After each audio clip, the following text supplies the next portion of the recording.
Hi, welcome to I Unlimited, committed to helping you find your best self and inner peace. Hey, fellow travelers. I have a message to share. I was inspired to work with this deck, Angels, Gods, and Goddesses, by Tony Carmine Salerno. And this is the card that came out. Angel of Pleasure. Take pleasure in the things you do. Now, the message I got isn't necessarily about sexual pleasure, or it isn't necessarily about, happy joy, but a deeper, richer pleasure. And I was reminded, they brought to mind for me, cleaning. I hate cleaning. I actually abhor cleaning. And, yesterday was a cleaning day for me. And so I wake up and I'm exhausted. I'm so tired. I don't know. Maybe it had to do with the gray sky, but I think it had more to do with the plan that, I need to do the week's cleaning today. And I've been trying to bring mindfulness, which is a kind of pleasure. It's an aspect, right? But there are times that I just have to almost negotiate with myself. I don't know about you if you're the same as I am, but if I'm facing something I don't want to do, suddenly, like I said, I'm tired, or, I don't feel well. I have a headache. My stomach hurts. Oh, my back, whatever it is, right? That I can justify it. And it's amazing that I have to make myself physically ill in order to allow myself to say, no, I'm not going to participate in that. Crazy. I could just say no. But I'll sometimes negotiate. Well, I'll just do the vacuuming. And then I'll see how I feel. And then I just do a little bit. And then then when I get done with it, I feel great. It took an hour or less, it isn't like the world changed in that time. I did. So I like having my environment clean, not obsessively, I don't obsess over every little thing, but our environment is a part of our energy field and it impacts us, right? And so we need it to, whatever level of organization and clarity we have in that is how much we're going to have, right? It's all one. But this was reminding me about what can I take pleasure in? It isn't enjoyable. It isn't fun. But not only can I take pleasure in, my environment around me is clean, it's calm, it's, orderly and organized. And that allows me to feel better. But I also can take pleasure in that pride. Like, I did it, I accomplished it. Something I didn't want to do, I can't stand doing, but I went ahead and I did it. It made me also think, they brought up my filing. That's another thing I don't like to do. I'm telling you, all of the domestic things, when that was being handed out, I was absent that day or something because I don't like those things. But, at work, I would let filing build literally 2-foot tall stacks, a couple of them before I'd file. But there were days when I liked filing because so often I felt, in a managerial position at work, that I couldn't see the results of the work I was doing. But with filing, I can. With cleaning, I can. There's a difference, with filing, I could see that stack go down and disappear. I could see I was actually accomplishing something. And that in itself is a kind of pleasure. There's a pride, not hubris, not false pride. Look at me, aren't I so great? Or I'm better than anyone else. Just, I accomplished it. As human beings, we're wired to accomplish.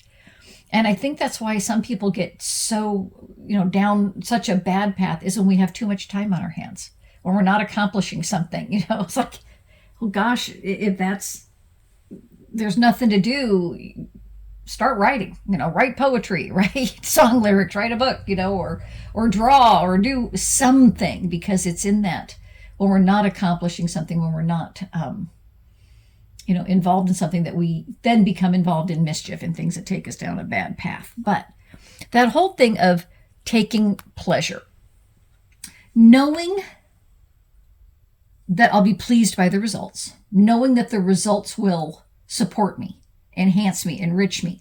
I've now, moved into how can I create pleasure in the doing of it, right? Doing the dishes, so to speak, feeling the warmth of the water. Again, seeing the accomplishment, as the empty side, the dirty side empties and the clean side fills up. Whatever it is, of using that time to really be connected to and communicating with the divine. I can take pleasure in that. And that can become a habit of, that's my time. Whatever it is, that I can be, okay, divine, come be with me. Let me enhance that feeling in me. Rather than stewing in the, oh my God, I hate this. Oh, this is so awful.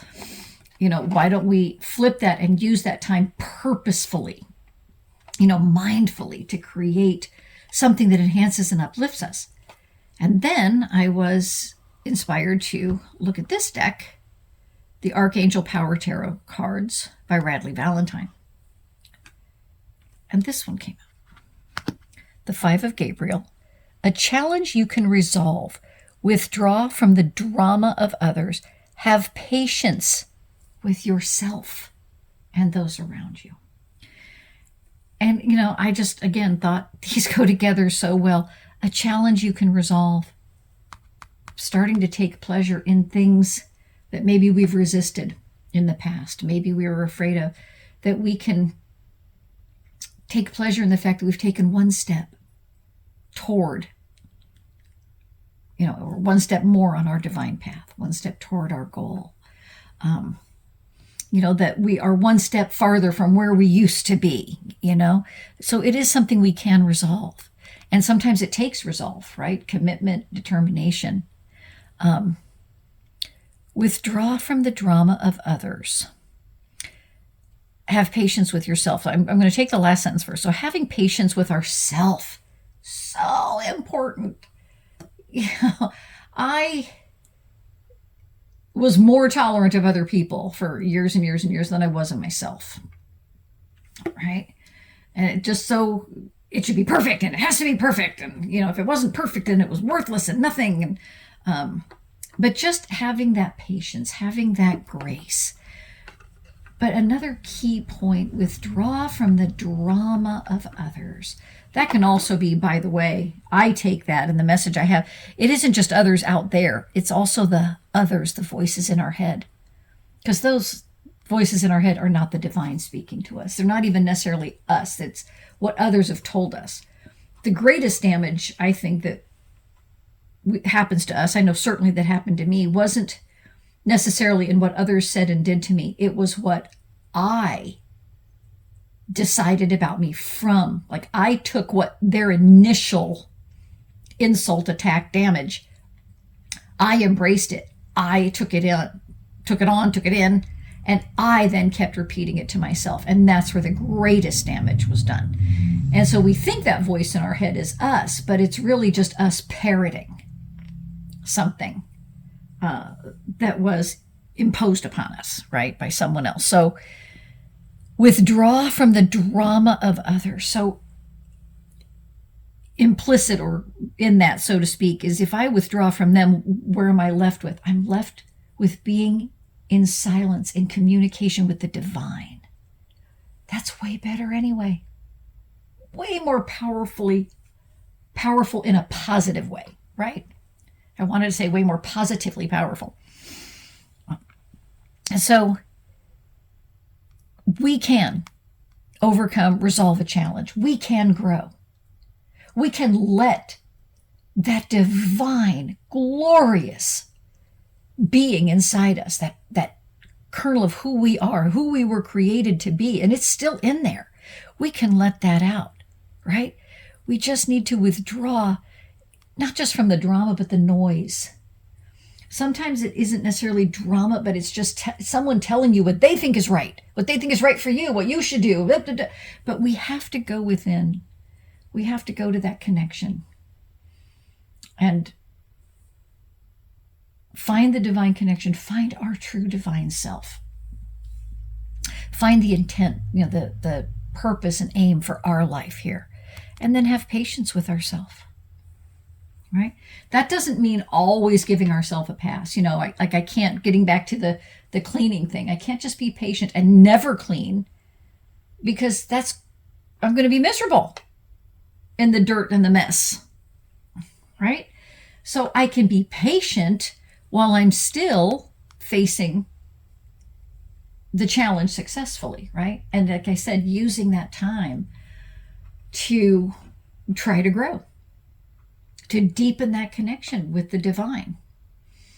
And it was interesting as I sat there thinking about that and having these images come to mind. And like I said, I hate so many domestic things. I do them though, like I don't like gardening, but I like the result.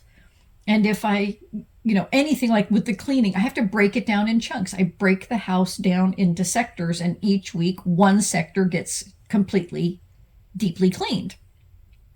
I can manage that. The gardening I can manage, but I thought, isn't this interesting?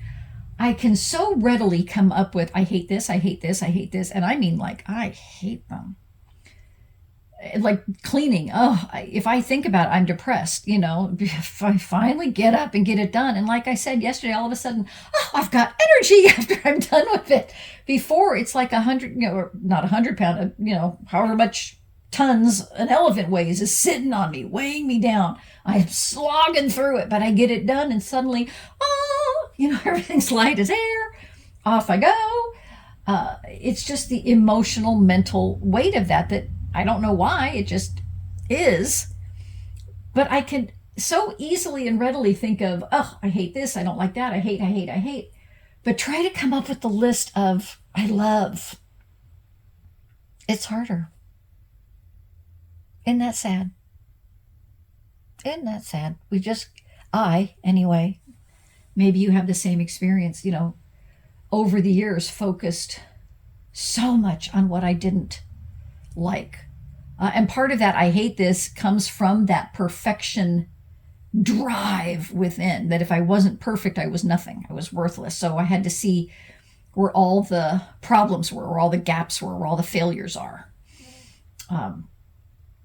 But, it's, again, that's a challenge, an issue in my life that I can resolve.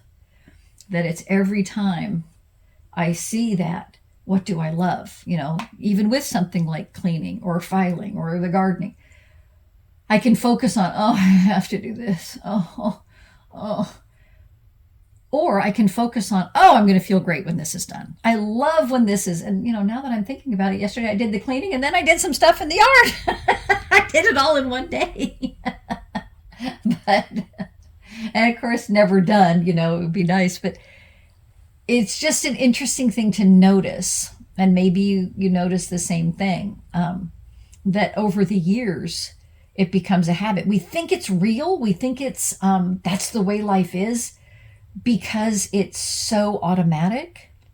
It's been there so long that we think, that it really is real out there, when it really is something inside of us, because it becomes, you can drive somewhere that you're used to driving without ever thinking about it. You can get to your destination like, oh, wow, I don't remember this drive. You're on autopilot. And the same things with these thoughts and beliefs we had, with that voice in our head. It becomes so automatic. It happens so quickly, and behind the scenes, we're not even listening to it anymore. That tape runs in our head. And so we can start a new tape. We can decide something else. We can tell ourselves every time we notice that, of taking on a new thought, of taking that break. When the thoughts start to swirl. Last night as I got in bed, and, of course I was tired, went to bed, and then I can't get to sleep. What the heck is that about? And just the overthinking and the thinking spinning. I thought, nope, and I interrupted it, and I interrupted it, and I interrupted it, and it wasn't sticking. So, it worked, but I would go right back to the overthinking about this one issue. And so I got up out of bed, and I got paper and pen, and I just wrote some other stuff. And that did it. It only took, 15 minutes, and then I was able to go to bed and go to sleep. And it wasn't even writing about that. I was writing from a positive perspective. I just let that be and ignored it. And just started to focus, for 15 minutes on pouring, into a positive direction. And so these were very timely for me,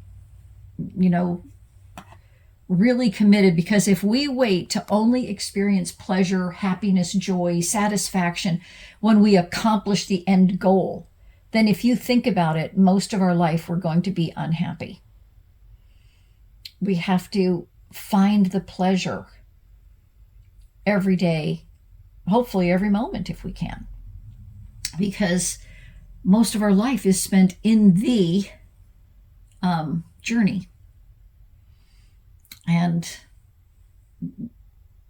we never, once we accomplish a goal,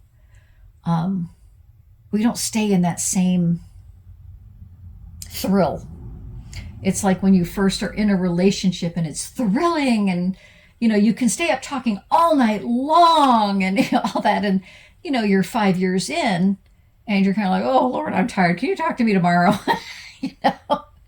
Not that, hopefully it isn't that you now no longer have the love, or you don't respect your significant other or anything like that, but that there's it's at a different level. It's not that there's more familiarity. The newness isn't there. The you already know a lot about it. You're used to it. When you first enter into a new residence, and it's new and all that, but then after a while, you get used to it, and you hang art on the wall and you think, oh, I love that. Like, you find that piece of art and it moves you, it calls you, it stirs you. And then after a while, you don't even see it on the wall anymore, much less get stirred or moved by it, right? And so that's just how we are, and again, we can become more mindful of that. But that's all I'm saying, is that is sort of a natural human thing. We have to train ourselves, but training ourselves to find that pleasure and that joy and that connection along the way. And it is something that's possible, but part of it is getting rid of the drama and the noise outside, or even the voice in our head, and reconnecting. So I hope that gave you some inspiration, some fuel to keep going. And as always, quickest and easiest way is by taking those deep breaths, cleansing breaths, helping us to connect with our divine self. So I hope that helps you find your best self and inner peace. I hope this video helped you rise higher and shine brighter. Keep going. Invest just a few minutes here with me each day, and you'll see your happiness, fulfillment, and inner peace grow. Please remember to share, like, and subscribe to this channel so others can find their best selves and inner peace too.